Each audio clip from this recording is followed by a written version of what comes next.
નમસ્કાર મિત્રો, હું મહેન્દ્રભાઈ પટેલ, મારી યુટ્યુબ ચેનલમાં આપનું સ્વાગત છે।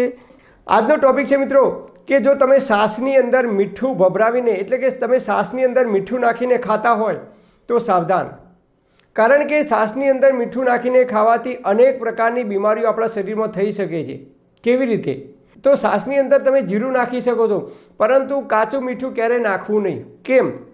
તો એનાથી આપણા શરીરમાં અનેક પ્રકારના રોગ થઈ શકે છે। કયા કયા રોગ થાય છે તો તમે જુઓ તો ઘણીવાર આપણે જોઈએ તો ઘણા માણસો કાકડી સમારે, ટામેટું સમારે, મૂળા સમારે કે કોઈ બી સલાડ હોય તો એની અંદર તેઓ ઉપરથી મીઠું ભભરાવીને ખાય છે। તળેલા મરચાં હોય કે ગમે તે વસ્તુઓ તો ઉપરથી મીઠું ભભરાવીને ખાય છે।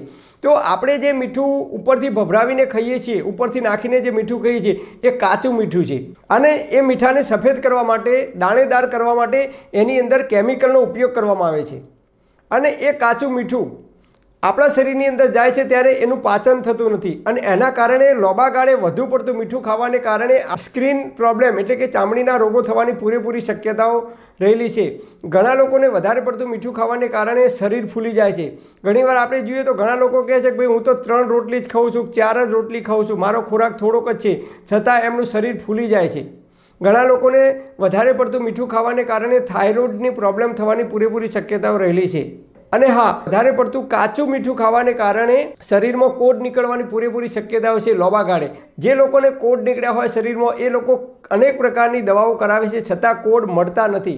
એનું એક જ કારણ છે કે કોડ નીકળ્યા હોય શરીરમાં તો એની કોઈ જ દવા નથી। એના માટે તમારે વિરુદ્ધ આહાર અને કાચું મીઠું ખાવાનું જો બંધ કરશો તો જ તમારા શરીરમાં ચામડીના લગતા જે રોગો છે, ખરજવું થવું, ખંજવાળ આવી, આ બધા જ ચામડીના લગતા જે રોગો છે ધીમે ધીમે દૂર થઈ જશે અને મટી જશે। હા, તમારે છાશની અંદર કે સલાડની અંદર મીઠું નાખ્યા વગર તમને ના ભાવતું હોય તો એના માટે એક ઉપાય છે।